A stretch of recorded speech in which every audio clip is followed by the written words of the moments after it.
शारदा शांती दोघं मिळून जवळच्या गावाच्या जत्रेत जातात. छोटी, माझा हात पकडून चल, नाहीतर हरवून जाशील. मी छोटी मुलगी नाहीये जे की हरवून जाईल. अरे, किती पण मोठी झाली तरी माझ्यापासून लहानच राहशील. तू माझ्यापासून 1 मिनिट आधी जन्माला आल्यावर प्रत्येक वेळा मला लहान मुलगी बोलवते. हे बघ, तिकडे पाणीपुरीवाला आहे, तिकडे जाऊन खाऊया. नेहमी पाणीपुरी? ते बघ, ते केरसोल आहे, त्याच्यात बसू. नाही, तू लहान आहे, चक्कर येईल, घाबरशील तू. तुझ्या सोबत तर कुठे जायला नाही पाहिजे. तुझ्या भीतीला इकडे माझ्यावर थोपवून मला आनंदात राहू देत नाही. असं नाहीये, तुझ्या चांगल्यासाठीच बोलते आहे. परत सुरू झाली. आई पप्पा असते तर आपल्यावर ही परिस्थिती आली असती का? आता बस कर, चल जाऊन पाणीपुरी खाऊ. दोघे मिळून पाणीपुरी वाल्याकडे जाता. पाणीपुरी खात राहता. तेवढ्यात एक माणूस, लॉटरी विकत घ्या, अमेरिकेला जा. लॉटरी विकत घ्या, अमेरिकेला जा, असं तो व्यक्ती ओरडत राहतो. तिकडे उभी राहून सगळं ऐकते शांती. दीदी, लॉटरी विकत घेऊया ना, त्याने आपण पण अमेरिकेला जाऊ शकतो. गाढवाच्या लग्नात गाढव गाढवच दिसतं, अशी म्हण आहे. हो, लॉटरी विकत घ्यायला सांगतो आहे. एक लॉटरी विकत घेतल्याने कोणी अमेरिकेला जाईल का? सांग. एकदा तरी ऐक ना, एक तिकीट घेऊया ना. ठीक आहे, मग तुझ्या पैशातच विकत घेते. त्याच्यासाठी माझे पैसे का वाया घालवू? परत पैसे नको मागू. ठीक आहे, जे करायचं ते कर. पहिले तिकडे चल, तिकीट संपून जातील. तिच्या बहिणीची कटकट सहन न करता लॉटरीचं तिकीट विकत घ्यायला जातात. जोपर्यंत ठोकर लागत नाही तोपर्यंत समजत नाही. अमेरिकेचं तिकीट द्या. तुम्ही जे तिकीट विकत घेतलं त्याच्यात लाभ मिळाला तर तुम्ही त्यातून फ्री मध्ये अमेरिकेला जाऊ शकता. विमानाचं तिकीट, राहण्यासाठी घर आणि जेवण खावण हे आम्हालाच बघावं लागेल का? अहो नाही, सगळं तेच बघतील. पूर्ण अमेरिका तुम्हाला फ्री मध्ये दाखवतील. खरंच? तर मग मला एक तिकीट द्या. काय हो, तुम्हाला अमेरिकेला नाही जायचं का? काही न करताच गोष्टी मिळतात का? सांगा जरा. ते तर होणार नाही, पण फक्त पैसे बर्बाद होतील. हे इकडेच राहील, मी एकटीच जाऊन बघून येईल. तिकीटवाला तो पैसे घेऊन तिकीट विकून देतो. तिकीट घेऊन शांती खूप जास्ती आनंदी होते. मूर्ख लोक नेहमी आयुष्यभरात मूर्ख राहतात. हे 10 रुपयाचं तिकीट घेऊन अमेरिकेला जाऊ इच्छिते. जळण होते आहे, मी अमेरिकेला चालले जाईल. ठीक आहे, पहिले इकडून जाऊ, पुढे खूप काही विकत घ्यायचं आहे. आणि तिकडून शारदा आणि शांती दोघं पुढे जातात. तिकडे सगळं काही विकत घेता. तिकडे एक बांगड्यांचा व्यापारी दिसतो. त्यांच्या जवळ जाता. आम्हाला सगळ्या बांगड्या पाहिजे, विकत द्याल का? सगळ्या बांगड्या का? लहान मुलगी बोलते, मोठी झाल्यावर सुद्धा मूर्खासारखं करते आहे. अगं ऐक, बांगड्यांचा व्यापार करू म्हणून इकडून बांगड्या विकत घेऊन घरी घरी जाऊन बांगड्या विकू. आलेल्या पैशात आपण चांगला व्यापार करू शकतो. व्यापार करून आलेल्या पैशात तू पण अमेरिकेला येऊन जा. हो, येईल. पहिलेपासूनच उशीर झाला आहे. तिकडून बांगड्या घेऊन त्या घरी चालल्या जाता. काही वेळातच घरी पोहोचतात. शारदा आणलेल्या बांगड्यांना एका बाजूला खूप नीट सांभाळून ठेवते. शांतीने आणलेल्या आपल्या लॉटरीच्या तिकिटाला आपल्या बेडवर ठेवून देते. कुत्र्याची शेपूट सरळ होत नाही, अशी खूप मोठी म्हण आहे. अगं, ते तिकीट कुठेच जाणार नाही. येऊन जरा जेवण करून झोप. मी खूप दमली आहे, भूक नाही, मी झोपते आहे. अर्ध्या रात्री तिथून भूक लागली म्हणून नको बोलू तू. दुसरीकडून काहीच उत्तर येत नाही. शारदा काही न बोलता चुपचाप जेवण जेवते. असा तो दिवस चालला जातो. दुसऱ्या दिवशी सकाळी एक माणूस येऊन त्यांचा दरवाजा जोर जोरात वाजवतो. तो आवाज ऐकून शांती आणि शारदा दोघी घाबरून उठून जाता. कोण आहे इतक्या सकाळी सकाळी दरवाजा वाजवतो आहे? काय माहित, कोणाला माहितीये. थांब, मी दरवाजा उघडून बघते. शारदा दरवाजा उघडून बघते. तिच्या समोर काल त्यांना तिकीट विकणारा माणूस दम खात दिसतो. काय झालं? का दम टाकता आहे? काल जे तुम्ही तिकीट विकत घेतले ते तिकीट लागलंय. तुम्ही आता अमेरिकेला जाऊ शकता. ती गोष्ट ऐकून शारदा आश्चर्यचकित होते. तिकडे झोपेत असलेल्या शांतीला ही गोष्ट कळते. ती ऐकून शांतीची झोपच उडून जाते. काय करायचं ते समजत नाही. 2 दिवसातच निघावं लागेल. तुम्ही सामान पॅक करून तयार राहा. गाढवाच्या लग्नात तर समजदार बकरा असेल तर तो गाढव पण समजदार बनतात, अशी म्हण आहे. आता माझी बहीण पण अशीच आहे. अजून एक गोष्ट आहे, तुम्ही तुमच्या सोबत अजून कोणाला तरी घेऊन जाऊ शकता. ती गोष्ट ऐकताच शांती असं बोलते, लाथ मारल्यावर कसं पडतात तशी तुझी परिस्थिती झाली आहे. तू पण माझ्यासोबत चल, दोघे मिळून अमेरिकेला जाऊ. मी मी छोटी बहीण आहे ना, मला एकटीला तर तू पाठवणार नाही. ती गोष्ट ऐकताच शारदा एकदम गप्प होते, उभी राहते. मनात हिची जीभ कात्रीसारखी चालते आहे. असा विचार करते ती. मी नाही येणार, इकडेच राहून बांगड्यांचा व्यापार करेल. जर अमेरिकेचा सामान आपण इकडे येऊन विकला तर इकडे खूप लोक विकत घेतील. अमेरिकेच्या सामानावर इकडे खूप जास्त डिमांड आहे. आपला व्यापार आकाश गाठेल दीदी. आपल्या बहिणीच्या गोष्टी ऐकून शारदा मनात असा विचार करते. खरं, ही खरंच बोलते आहे. ह्या बांगड्या तर कुठे पण मिळतील, पण अमेरिकेच्या वस्तू कुठेच मिळत नाही ना, म्हणून तिकडून सामान घेऊन आणून इकडे आणून विकू शकतो. ठीक आहे, आम्ही दोघी जाऊ. आपल्या बहिणीचं बोलणं ऐकून शांती खूप जास्ती आनंदी होते. 2 दिवसात तुम्हाला घेऊन जायला गाडी येईल. तुम्ही बॅग पॅक करून तयार राहा. असं बोलून तो तिकीटवाला चालला जातो. 2 दिवस झाल्यानंतर त्यांच्या घरासमोर येऊन एक मोठी गाडी थांबते. ते लोक पहिल्यापासूनच आपलं सामान बांधून ठेवतात. अगं दीदी, गाडी आली, लवकर चल, आपल्याला विमानात बसायचं आहे ना. मी येते आहे, सामान जरा गाडीत ठेव. दीदी बोलण्यानुसार शांती सगळं सामान गाडीत ठेवून तिची वाट बघत असते. काही वेळानंतर शारदा बाहेर येते. दोघी मिळून गाडीत बसून एअरपोर्टवर पोहोचतात. गाडीतून शारदा एअरपोर्टला बघते.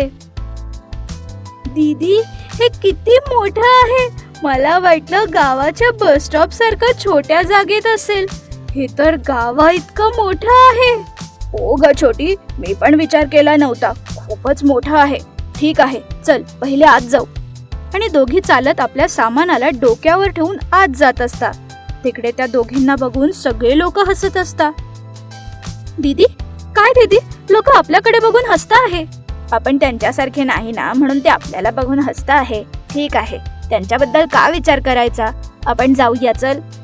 असं दोघी बहिणी पुढे जात असतात. तिकडे एक बाई उभी राहून वेलकम मॅडम असं बोलते. दीदी, एक अनोळखी भाषेत ती काहीतरी बोलते आहे. गावाकडून आलो आहे म्हणून गरिबी दाखवते आहे का आम्हाला, असं शारदा रागात बोलते. त्याच्यानंतर काय होतं ते आपण नेक्स्ट एपिसोड मध्ये बघू. तुम्हाला ही गोष्ट आवडली तर आमच्या चॅनलला लगेचच सबस्क्राईब करा. Thank you for watching. ते रामपूर नावाचं गाव होतं. रमेश आपल्या बायको कौसल्यासोबत आयुष्य जगत असतो. रमेश खूप श्रीमंत असतो, पण त्यांना मूल नव्हते, म्हणून रमेश आपल्या बहिणीचा मुलगा प्रकाशला आणि कौसल्या आपल्या भावाचा मुलगा रवीला घेऊन येऊन वाढवत असते. प्रकाश शेतीच्या कामात रमेशची मदत करायचा आणि रवी कौशल्याची मदत करत असायचा. त्यांचं आयुष्य काही अडचणीशिवाय जात असतं. प्रकाश आणि रवी आपल्या आपल्या गावी चालले जातात. तोपर्यंत जे घर सणासारखं वाटत होतं ते गेल्यावर ते खूप बदलून जातं. त्यावेळेस कौशल्याच्या मनात तिला स्वतःचे मूल नाही याचं दुःख होतं. तेव्हा बाहेरून आलेला रमेश दुखी बसलेल्या आपल्या बायकोला बघून तिच्या जवळ जाऊन असं बोलतो. काय झालं कौशल्या, तब्येत तर बरी आहे ना? तब्येतच नाही, पण मन पण खूपच खराब आहे. आता काय झालंय तुझ्या मनाला? अजून काय होणार, कालपर्यंत घरात इतकं आनंदाचं वातावरण होतं. आता बघा, आता कोणीच काही बोलत नाहीये. अरे इतक्या छोट्या गोष्टीची काळजी करते. ते गेले आहेत, परत येतील ना. असं नाहीये, जे नेहमी आपल्या जवळच राहतील असं कोणी मुलगा किंवा मुलगी असते तर बरं झालं असतं. खरंच बोलते आहे तू, पण आपल्या हातात काय आहे? सगळं देवाच्या हातात आहे ना. भिक्षा देते का माय, भिक्षा देते का माय? बेटा, खूप भूक लागली आहे, काही खायला देतेस का? ते बघ, स्वामीजी आले आहेत, त्यांच्या भोजनाची व्यवस्था कर. आणि कौसल्या बाहेर जाऊन स्वामीजींना असं बोलते. स्वामीजी, पाय धुवून आत या, तुम्हाला जेवायला देते. कौसल्याने बोलण्यानुसार स्वामी पाय धुवून आत येता, जेवण जेवायला बसता. कौसल्या त्यांच्या जवळ राहून त्यांना काय हवं नको ते बघते. कौसल्याने जे काही दिलेलं ते सगळं काही स्वामीजी खाता. जेवण झाल्यानंतर घरात मूलबाळ नाही का असं स्वामीजी विचारता. हो स्वामी, काय माहित आम्ही कोणत्या जन्मात कोणतं पाप केलेलं, ह्या जन्मात मूल नसल्याने पापाचं फळ भोगतो आहे. मी तुम्हाला एक फळ देतो. त्या फळाला तुम्ही आपल्या नवऱ्यासोबत मिळून अर्धा अर्ध खा. तुम्हाला एक गोड मुलगी होईल. ती गोष्ट ऐकून कौसल्या खूप खुश होते. आपल्या नवऱ्याजवळ जाऊन सगळं काही सांगते. चालतंय, स्वामीजी बोलल्यानुसार करू. रमेश आणि कौसल्या स्वामीजींच्या बोलण्यानुसारच करता. त्यानंतर ते दोघं व्यस्त होता. काही दिवसांनंतर गावी गेलेले रवी आणि प्रकाश दोघं घरी येतात. त्यांना बघून कौसल्या खूप खुश होते. ते येताच सणाचं वातावरण निर्माण होतं. त्यांच्या घरी ते दोघं आले आहेत म्हणून त्यांच्यासाठी वेगवेगळे पदार्थ बनवते. असे दिवस चालले जातात. एक दिवस कौसल्या बेशुद्ध होऊन पडते. त्यावेळेस तिकडे असलेला रवी पळत रमेशला घेऊन येतो. रमेश आणि प्रकाश दोघं घरी परत येतात. काय झालं कौशल्या? बेशुद्ध होऊन पडलेली? रवीने सांगितलं मला. काय झालं? ते तुम्ही वडील बनणार आहात. तिकडेच असलेले रवी आणि प्रकाश दोघं मिळून काय झालं असं विचारतात. तुमच्या सोबत खेळण्यासाठी लवकरच आपल्या घरी तुमच्या सोबत खेळायला एक छोटा मुलगा किंवा मुलगी येणार आहे. त्या घरातलं वातावरण सणाच्या वातावरणासारखं बदलून जातं. कौशल्याच्या आनंदाला ठिकाणं राहत नाही.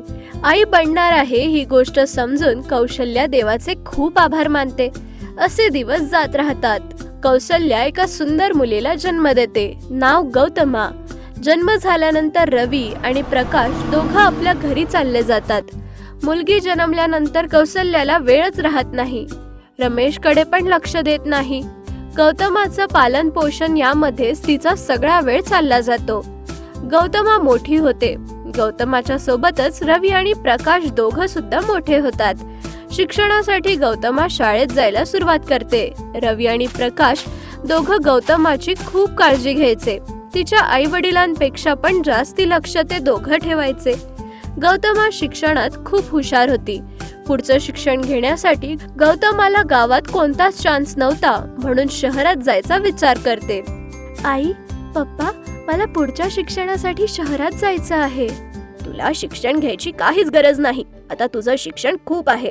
तुझ्या मामाच्या मुलाशी लग्न करून द्यायचं आश्वासन दिलं आहे. मला आता लग्न नाही करायचं. मला खूप शिकायचं आहे. नाही बेटा, आतापर्यंत जितकं शिकलं तेवढं खूप आहे. रवी किंवा प्रकाश या दोघांपैकी एकाशी लग्न करून टाक. आम्ही तुझ्या भल्याचाच विचार करू ना बेटा. आमचं म्हणणं ऐक. तू छोटी आहे, तुला काहीच माहित नाही. आई, माझं आयुष्य आहे. ह्याचा निर्णय घ्यायचा माझा हक्क आहे. मला शिकायचं आहे, बस. शिकू द्या ना. तिचे पण काही स्वप्न असतील. तिला तिचे स्वप्न पूर्ण करू द्या. असं रवी प्रकाश दोघं बोलतात. गौतमा आता शहरात जाऊन शिकायला आपल्या आई वडिलांना जबरदस्तीने मनवते. पुढच्या शिक्षणासाठी शहरात जाते.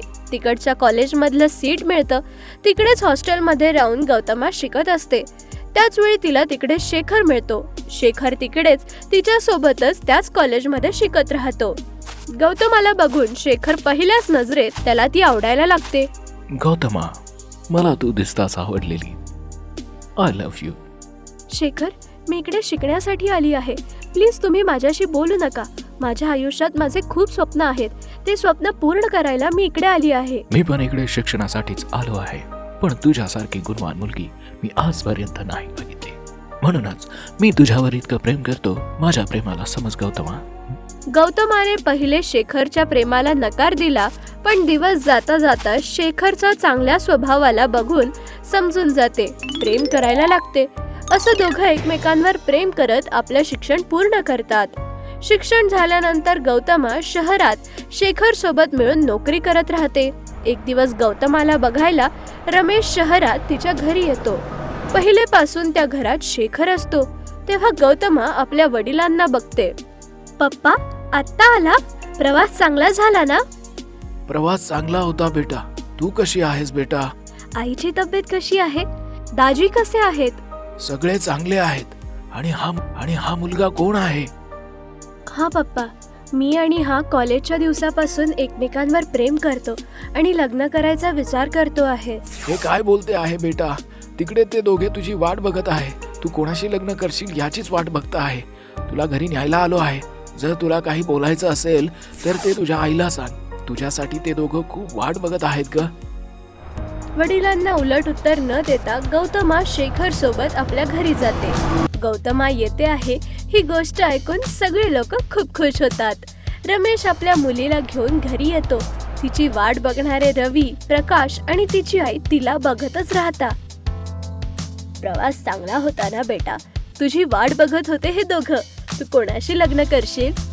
कोणाशी काय, ती माझ्याशीच लग्न करेल. तिला मीच आवडतो.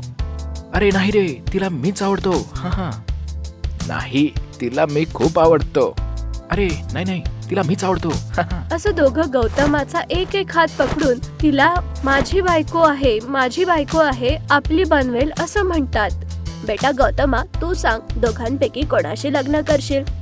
अहो, तुम्ही काय तिकडेच उभे आहात, काहीतरी बोला ना. अरे मी काय बोलू, जशी तुमची पसंती आहे तसे तिची पण पसंती असेल. तिला काय पाहिजे ते आधी विचार. हे तिला पण तर माहित आहे ना, तिला कोणा ना कोणासोबत तर करायचंच आहे. बोल बेटा, ह्या दोघांपैकी कोणाशी लग्न करशील? कोणाशी पण नाही आई, हे बघ, मी शेखरवर प्रेम करते, त्याच्याशीच मी लग्न करेल.